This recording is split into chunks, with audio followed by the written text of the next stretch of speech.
E aí, galera, tudo bem? Aqui é Y Cabral do Podcast Pacás com você. Tudo bem? Tudo tranquilo? A parada é o seguinte: hoje é um episódio diferente. Não sei se vocês sabem, mas o Pipoca Ágil, ele apoia a jornada colaborativa, tá?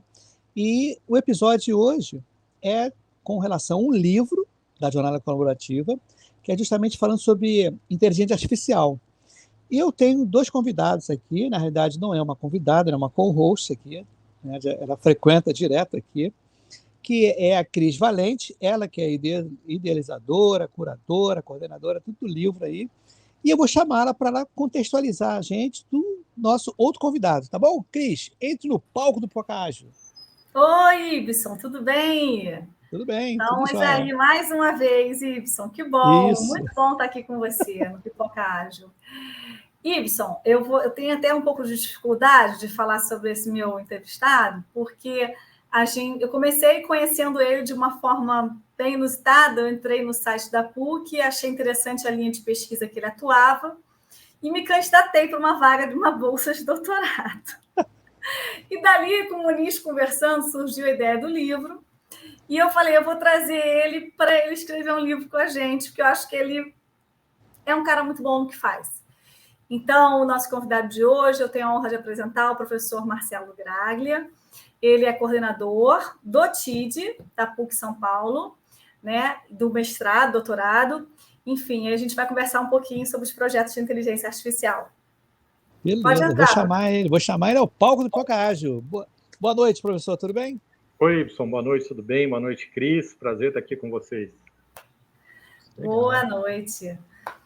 Então, professor, a gente aqui já trouxe tanta gente bacana falando sobre cases de IA, falando toda a novidade que vai acontecer em 5 anos, em 10 anos, e a gente fica aqui se perguntando, cada vez que a gente escuta um convidado, como que a gente vai estar sendo aí monitorado de alguma maneira, né? Porque a inteligência artificial, de alguma forma, ela vai trazer facilidades, ganhos, mas também tem a questão da privacidade. Antes da gente falar da privacidade, eu queria que você falasse um pouquinho dos projetos de inteligência artificial e como é que você vê, como é que eles vão contribuir, como é que a inteligência artificial vai contribuir para a sociedade de uma maneira geral, né? Ah, legal, Cris. Bom, como você falou, né, eu estou na coordenação do TID, que é o Programa de Tecnologias da Inteligência e Design Digital da PUC São Paulo. Então, lá nós estudamos exatamente essas tecnologias digitais, especialmente a IA, e também a partir das perspectivas, né, de aplicação, né, das boas coisas e dos impactos sociais indesejáveis, né, que podem advir do uso dessas tecnologias. Então, lá a gente acompanha uma série de projetos, né, uma série de projetos que são desenvolvidos pelos pesquisadores, pelas pesquisadoras, e também outras coisas, obviamente, que estão sendo feitas no Brasil e em outros lugares do mundo. E também a nossa equipe de pesquisadores, ela está inserida em diversos fóruns, né, junto a governos, a tribunais, né, opinando aí sobre essas questões que você comentou de regulação, né, que envolve uma série de coisas, desde privacidade de dados, que tem a ver com isso, até desinformação, né, no processo eleitoral, que é uma das coisas que está na pauta aí para o início do processo eleitoral em 2024, e por aí vai. Então, a gente tem lá uma ação de observar, né, o que está acontecendo, de pesquisar e tentar entender como que a inteligência artificial ela está transformando a nossa sociedade, né, no fundo é isso que está acontecendo. Isso. Que a gente está num contexto do que a gente chama de uma nova onda de inovação tecnológica, né? Assim como teve lá atrás a máquina a vapor, o automóvel, a energia elétrica, o computador, a internet, agora a gente está nessa nova onda que é da IA, e a única certeza que a gente tem é que tudo vai ser diferente, nada vai ficar como está, e está tudo acontecendo muito rápido. E professor, assim, você já atuou em algum projeto que tivesse efetivamente o IA? E se puder falar um pouquinho para a gente aqui, detalhar como foi. A gente quer saber tudo, né, Ibson? A gente está antenado, a gente quer ficar Curioso. Curioso, é.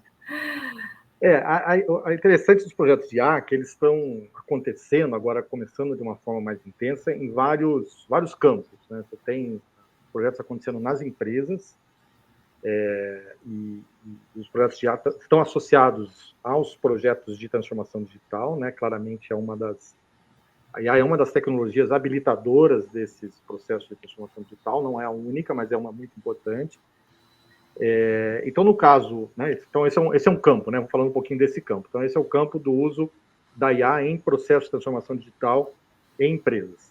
Nesse caso, qual é o contexto? É um contexto essencialmente, né, de busca de eficiência em processos. Esse é um ponto central do uso da IA pelas empresas. Isso significa redução de custos, redução de tempo, redução de falhas, e outras possibilidades de ganhos de produtividade. E na outra ponta, você tem a possibilidade de uso de IA associada a outras tecnologias, como realidade virtual, realidade aumentada, enfim, para melhoria da experiência de usuários, por exemplo, né, em processos de serviço. Então, basicamente, as empresas estão usando a IA como uma das tecnologias habilitadoras nessas duas pontas, né? Na ponta do, digamos, do custo e na ponta da receita e da fidelização de clientes. Então, esse é um campo de aplicação, né? E nesse campo, a IA é interessante porque ela pode ser aplicada em processos que a gente chama de processos cognitivos, né? Quer dizer, não é só naquela automação mecânica, né, manual, repetitiva, previsível, etc. Ela pode ser aplicada em processos mais sofisticados, como análise de risco, análise de crédito, processos de predição, né? Então, tem uma série de processos que são, né, digamos, como eu falei, mais sofisticados, que ela pode ser aplicada como um recurso de automação, né? Diferente, por exemplo, do RPA, que é outra tecnologia que está em franca expansão nas empresas, né, que são os robozinhos de automação de processos. E tem gente que acha que é IA, não é IA, né? É uma outra tecnologia, pode estar associada no mesmo processo, você pode ter o RPA e pode ter a IA. Aí a IA é aplicada, como eu falei, em etapas dos processos que envolvem funções mais cognitivas, e o RPA pode ser aplicado em etapas do processo que são de automação mesmo, assim, de coisas que são digitações, você copia uma coisa, cola em outro, né, num outro campo, etc. E as duas podem ser aplicadas como solução, né, para um mesmo problema. Então, isso no campo das empresas. Mas ela está sendo usada em outras coisas, né? Está sendo usada, por exemplo, em processos de serviços públicos, né? Está começando a ser usado. A gente teve até recentemente no Ministério da Ciência e Tecnologia, há 2 semanas, falando sobre isso, sobre automação de processos de serviços públicos, né? Usando essas tecnologias. Ali tem um outro cuidado a ser tomado, né? Que é o cuidado, por exemplo, de evitar a desumanização dos processos, né? Porque se você automatiza 100%, né, você acha que todo mundo sabe usar e que a IA vai dar conta de aspectos subjetivos, não vai mesmo, né? Você tem situações que você tem que ter uma pessoa mesmo atendendo, entendendo o problema da outra, tendo empatia, né?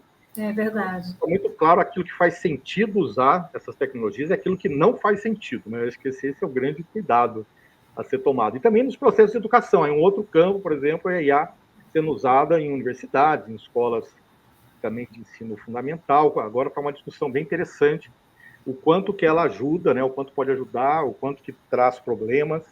Então, no fundo, Cris, tudo ainda é um pouco uma novidade, né, do que está acontecendo. Sim. São várias dúvidas que a gente tem, né, Ibson? E a gente vai tentando acertar. Mas você trouxe esse campo muito interessante, né, que você falou. É o importante reconhecer aonde vai ser utilizada de maneira correta a IA. E você falou da empatia, você falou, né? Você traz aí um movimento do ser humano ainda. O ser humano existe, né? Eu sei que tem muitas pessoas que falam assim, poxa, vai mudar, eu vou perder o mercado de trabalho para a inteligência artificial. Tem uma dúvida muito grande ainda sobre isso, e eu já trouxe algumas pessoas aqui, e eu queria ouvir sua opinião. O que você acha sobre essa questão do mercado de trabalho e a inteligência artificial? Essa é uma questão de ouro, por assim dizer, né? Então, lá no TID, nós fundamos o Observatório do Futuro do Trabalho, inclusive foi o que me levou no Ministério da Ciência e Tecnologia, porque eles estão iniciando a revisão da política brasileira de inteligência artificial, e aí convidaram alguns especialistas para opinar na revisão, né? E eu fui, inclusive, para falar exatamente sobre isso, sobre tecnologia e mercado de trabalho, né? Que é uma das linhas centrais da minha pesquisa. Aí a gente tem também, essa é uma situação bem complexa, né? Porque a gente tem, por um lado, a gente tem essa ascensão da tecnologia, a gente pode chamar de um apagão de mão de obra, né? Então, as empresas têm dificuldade hoje para contratar, tem centenas de milhares de vagas em aberto nas áreas de tecnologia, as empresas não conseguem colocar pessoas para trabalhar nessa vaga simplesmente porque não tem pessoas qualificadas em número suficiente. Então, isso é um problemaço no caso do Brasil. Nós temos também um problema chamada fuga de cérebros, né? Tem muitos brasileiros e brasileiras trabalhando para empresas estrangeiras, mesmo estando no Brasil, em alguns casos, né? Muita gente indo para o Canadá, para Portugal, ou trabalhando para empresas desses países. E a gente tem um déficit na formação de profissionais, né, em ciências, engenharia, tecnologia, matemática, em relação a essa demanda. Então, isso é parte desse grande desafio, porque isso é uma espécie de gargalo de mão de obra. Então, isso tem um poder de impedir o desenvolvimento, e muito do desenvolvimento econômico daqui em diante, né, isso já começou, vai acontecer por conta de uso de tecnologia. Então, isso é um desafio para o Brasil, uma das coisas que nós discutimos no Ministério da Ciência e Tecnologia. Certo. Então, esse é um aspecto. Então, na ponta de quem contrata. Na ponta de quem trabalha, a gente pode dividir em duas coisas, em duas partes. Uma parte tem a ver com a requalificação, ou seja, gente que está no mercado de trabalho e que precisa entender um pouco mais dessas tecnologias, não é que precisa ser programador, né? Mas ele precisa desenvolver uma certa habilidade no uso dessas tecnologias, cada um na sua profissão. Todas elas, de uma forma ou de outra, em maior ou menor grau, vão precisar de mais conhecimento sobre tecnologia, né? Em algumas, realmente, você precisa aprender a programar, mas isso são poucas, né, no fundo, comparativamente, né?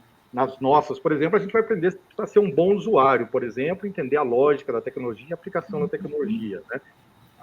99,9% dos professores e professoras vão precisar entender a lógica para discutir isso com os alunos, mostrar o que funciona, como funciona, etc. Não vão precisar programar. Então, a gente tem que saber para aquilo que a gente trabalha, mas de uma forma ou de outra, né? É como se todo mundo, entre aspas, que está no mercado de trabalho, ou que está tentando se colocar no mercado de trabalho, precisa colocar no radar essa requalificação, né? Tá? Então, esse é um aspecto, do ponto de vista das pessoas, né? E as empresas também estão tentando fornecer formas de requalificação. Agora, tem um outro lado, que é um lado que preocupa muito, tem a ver com o impacto social, que é a substituição do trabalho. Claramente, a inteligência artificial é uma tecnologia substitutiva do trabalho, né? Claramente, parte do ganho em produtividade que as empresas estão buscando se dá para a substituição da mão de obra, né? Ou seja, aí tem um problema complexo, um desafio, que envolve políticas públicas também, né? Envolve os governos nas suas esferas olharem para isso e falar, olha, a gente está num cenário onde existe, né, uma possibilidade grande de haver, ao longo do tempo, de substituição de parte dos postos de trabalho pela tecnologia. Então, nós temos que pensar o que a gente faz com isso. Não dá para ficar olhando onde correr e achar que tudo vai se ajeitar, que o mercado ajeita tudo, que as empresas resolvem tudo, né? Isso é uma coisa muito ingênua, né? Ou seja, tem que se pensar quais são as alternativas, né? Porque tem gente que não adianta você requalificar, ela não teve um preparo, já está numa idade que não vai assimilar aquilo. E ela precisa trabalhar, precisa viver. A gente precisa das pessoas trabalhando, né? A gente precisa de um ambiente saudável no país, a gente precisa de oportunidade para todo mundo. Não adianta poucos se darem bem nessa onda de inovação e muitos se darem mal. Acho que essa história no Brasil a gente já conhece, né? Então, em relação à questão do trabalho, do emprego e da tecnologia, é uma questão bem desafiadora, né? Verdade. E assim, Cris, pode falar eu já falei em outros episódios também, tá, professor? Mas eu vejo muito esse boom da IA comparado há um tempão atrás, não muito tempo, mas no advento da calculadora portátil eletrônica. Você lembra quando saiu Todo mundo ia ter. Eu falei, cara, cadê a tabuada? Ninguém vai saber tabuada, ninguém vai fazer. E hoje em dia, o telefone celular, né? Também ninguém sabe o número de ninguém agora. Antigamente tinha Ninguém agenda sabe. eletrônica. Não sabe. Se você sofreu um acidente, alguma coisa, ficar perdido, qual é o número da tua mãe e teu pai? Não tem. Não tem, amigo. É difícil você gravar. Então, eu acho que essas adaptações que você está falando aí com relação ao mercado de trabalho, também eu vejo, é assim, o pessoal de marketing, que fazia propaganda de marketing, né? Que o cara demorava, fazia pô, demorava muito. Hoje em dia, o cara que vai ser o cara que vai ser o cara do prompt, né? O cara que vai conseguir tentar escrever alguma coisa que gere um resultado até mais rápido, muito mais criativo. Quer dizer, tudo isso vai mudar com o tempo, né? Volto até mais atrás, quando não tinha eletricidade, né? Tinha um cara que acendia lá o cara que é o acendedor e o apagador de chama, né? Para acender a luz. Então é evolução, né? Eu acho que todo mundo fica com medo, é normal, né? Eu acho que é super normal. Mas as pessoas têm que se adaptar. Esse que é o grande barato, né? Sim, e o desafio, né? Eu acho que faz parte desse desafio que a gente está falando aqui da adaptação para que também tenha um profissional qualificado para estar ocupando essas vagas todas que o professor Marcelo Braga falou. E assim, é engraçado, né? Olha como a gente não chega nisso ainda, porque para o mercado de TI, a gente sabe que tem vagas em aberto, etc., mas não chega para a gente, né, Edson? Chega mais vaga de PO, Sim. vagas que não estão necessariamente ainda com foco em inteligência artificial, mas com foco em gerenciamento de projetos, né? Enfim, também é muito a minha área, também onde eu me concentro, onde eu fico mais focada, mas assim, é curioso essa questão, realmente, essa observação sobre as vagas, as oportunidades no mercado de trabalho para quem tiver com a inteligência artificial estudado aí, né? Enfim, as novidades da inteligência artificial. E, professor, voltando àquele primeiro tema que a gente chegou a abordar, sobre a questão da privacidade de dados, né? Eu sempre reforço um pouco já as novas tecnologias que a gente já tem hoje, Alexa, tem pessoas que já não usam em casa, acham que perde um pouco a privacidade. O próprio telefone celular, o que você fala próximo, já capta, né? A tua mensagem, já te traz depois ali um monte de divulgação de coisa que você estava falando, e isso assusta um pouco. Você fala, poxa, eu estava falando sobre aquilo e apareceu, né, aqui um anúncio sobre a situação. Então, minha pergunta é a seguinte: como é que você acha que as pessoas vão lidar com essa novidade? No início, claro, eu acho que vai ter um pouco aí de estranhamento. Mas você acha que as pessoas mais idosas, falando desse público específico, que é um público mais antigo, né? Enfim, não acostumado com tanta tecnologia, como é que você acha que vai ser essa aceitação por parte das pessoas de terceira idade?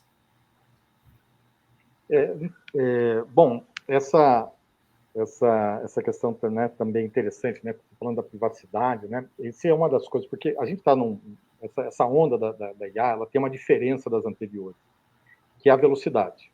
Né? Uma das diferenças essenciais, ela não é a única diferença, mas é uma diferença determinante, é a velocidade. Ou seja, a rapidez com que essa tecnologia está se expandindo em termos de uso, nunca teve. Só isso muda tudo, né? Porque você não tem tempo para se adaptar. Por exemplo, nós estamos num momento onde já faz praticamente 10 anos que a IA está sendo usada de forma mais intensa e a gente não tem leis ainda prontas, né? A gente tem 3 projetos de leis que estão no Congresso, no caso do Brasil, então está tudo desregulado. E algumas empresas, inclusive, se aproveitam dessa desregulação, da falta de regulação e fazem as coisas, por exemplo, usando dados de forma indevida. Veja o caso, né, recente aí do New York Times processando a OpenAI, né, que é a empresa desenvolvedora do ChatGPT, exatamente por causa disso, do uso de dados restritos que tinha reserva e eles usaram indiscriminadamente. Então, essa é uma coisa que ainda está começando a chegar nos tribunais, uma discussão sobre isso, é uma coisa super importante. Né? Nisso que você falou do uso doméstico, se alguém tem dúvida de que há esse risco, né, é só olhar que 10 entre 10 pessoas da área de TI usam aquele controle da câmera do computador, do visor, porque sabem que os caras começam a gravar. Tem um processo, acho que é contra a Apple, se não me engano, na Europa, que está está acontecendo ainda por conta de usuários que falaram, olha, eu desabilitei a gravação, só que ele grava assim mesmo, né? Você vai lá e fala, não quero ser gravado. Só que o aparelho desconsidera e continua te gravando, né? Então, isso é um problema, porque os dados, né, a gente fala, os dados são o petróleo do século XXI. Né? Então, vale muito para essas companhias. Elas vendem dados, usam dados para fazer ofertas mais assertivas, etc. E aí, como nós, por conta da velocidade, como a regulação, né, a legislação não chegou ainda, tá aquela terra de ninguém, né, onde, tipo, praticamente quase um vale tudo, sabe? Então, esse é um momento, nesse aspecto, sensível, né, que a gente tem que tomar cuidado, né, sem dúvida alguma, né? Tem várias manifestações, né? Por exemplo, o uso de IA para manipular imagem. A gente viu um caso terrível que aconteceu, inclusive, no Rio, né? Num colégio que usaram uma ferramenta de deepfake num colégio, né? Os meninos usaram, expondo as meninas. Então, tem uma série de coisas hoje desafiadoras com essa tecnologia ou com o mau uso dela, né? Verdade. Então, a gente está nesse momento ainda. Em relação às pessoas mais velhas, a gente tem, né, se a gente separar aquelas que estão no mercado de trabalho, 50 a mais, né, por exemplo, tem um desafio de se requalificar com o uso das tecnologias para manter sua posição, né? Então, a gente fez até uma pesquisa recentemente, nosso grupo de pesquisa, que chama Transformação Digital e Sociedade, deu uma pesquisa num banco brasileiro, de capital brasileiro, com a questão dos profissionais 50 a mais, né, nos bancos, né? Porque aí você tem um grupo de pessoas, né, experiente, que conhece a história, conhece os clientes, conhece como a instituição funciona, a cultura, etc., mas não tem, de repente, a mesma habilidade, por exemplo, para trabalhar com tecnologias, não só IA, mas outras. E, por outro lado, você tem um grupo muito jovem chegando, né, com outro perfil, né, que é o perfil das pessoas mais jovens, os nativos digitais, por assim dizer, que já nascem com um uso mais intenso da tecnologia, tem influência na tecnologia, mas trazem também algumas, digamos, por assim dizer, algumas lacunas em relação a competências esperadas, né? Não tem dificuldade, às vezes, de atenção, de focar num projeto, são mais voláteis em termos de mudar de trabalho com uma frequência maior do que se esperava e assim por diante. E aí as empresas olham e falam, poxa, como é que eu lido com isso, né? Eu tenho um pessoal que sabe usar tecnologia, mas não tem algumas competências essenciais para quem trabalha numa organização, e, por outro lado, eu tenho um pessoal muito experiente que não tem. Então, esse é um lado, né? E tem o lado dos usuários, como você falou, né? Os usuários, as usuárias, as pessoas que vão usar tecnologia no dia a dia, né? Nesse caso, eu acho que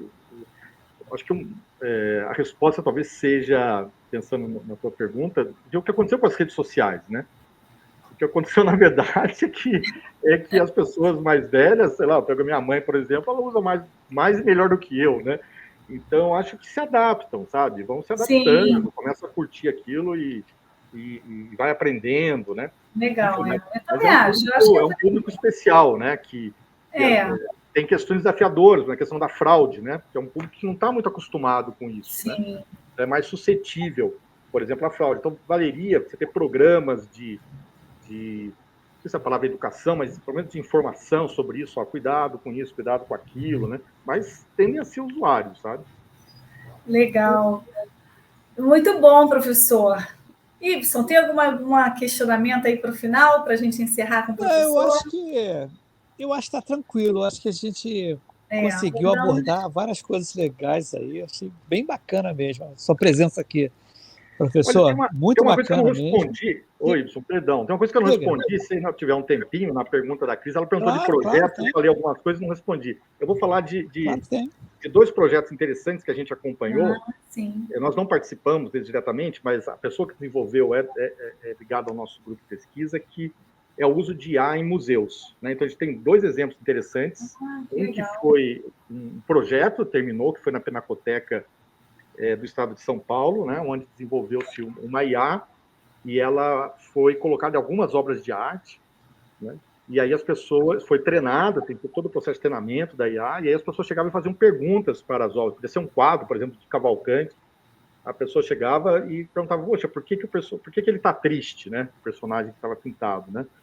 E aí o robozinho respondia, né, com uma série de informações que você não tem hoje, né? Você vai num museu, por exemplo, tem lá um quadrinho, algumas informações básicas, mas não tem coisas de curiosidade, né? Você tem que ter um guia, eventualmente, às vezes o guia também não sabe a história toda. Então, foi um uso bem interessante, porque é uma tecnologia, por exemplo, que pode ser útil em termos de atratividade, né? No caso de museus, pela questão lúdica, né? Então, é uma aplicação muito interessante. E uma que está no Rio, né? Que é no Museu do Amanhã, que é uma IA que está em operação, né? Que foi treinada com uma proposta dela ser, digamos, educativa. Então, uma IA que ela não é passiva, igual essa da Pinacoteca, ela é ativa, ela faz perguntas, né? Então, a pessoa começa a interagir com ela, vale muito a pena conhecer. A pessoa vai interagindo com ela vai perguntando e vai levando, por exemplo, em relação, o que te preocupa no mundo, né? Aí a pessoa fala, por exemplo, estou preocupado com o aquecimento global. Aí entra no assunto e vai provocando, mas o que você acha que é mais crítico? Poluição dos mares, emissão de carbono? Aí a pessoa fala, acho que é poluição dos mares. E aí ela vai indo na conversa e no final ela vai sugerindo, né, iniciativas, ONGs, projetos que a pessoa pode colaborar com essa causa, né? Então isso é um uso fantástico, né, da inteligência artificial, né? Então um projeto desse, obviamente, dá para extrapolar essa ideia e ter outras aplicações, mas acho que valeu comentar sobre esses dois casos. Muito bom. Vou lá no Museu da Manhã. Muito bacana isso, né? É bem legal, porque é bem palpável, né? Isso que é bacana, né, professor? Sim. A inteligência artificial é legal porque é bem palpável, as pessoas podem usufruir aí, não é uma coisa do outro mundo, né? Isso que é bacana. Exato. E aí, Cris, chegamos ao final do episódio. Chegamos ao final. Que bom, que legal. Professor, não sai correndo, não, que a gente vai fechar aqui o episódio e a gente vai dar um feedbackzinho. Galera, tchau, tchau para vocês. Até o próximo episódio. Tchau, Cris. Tchau, Marcelo. Tchau. Tchau.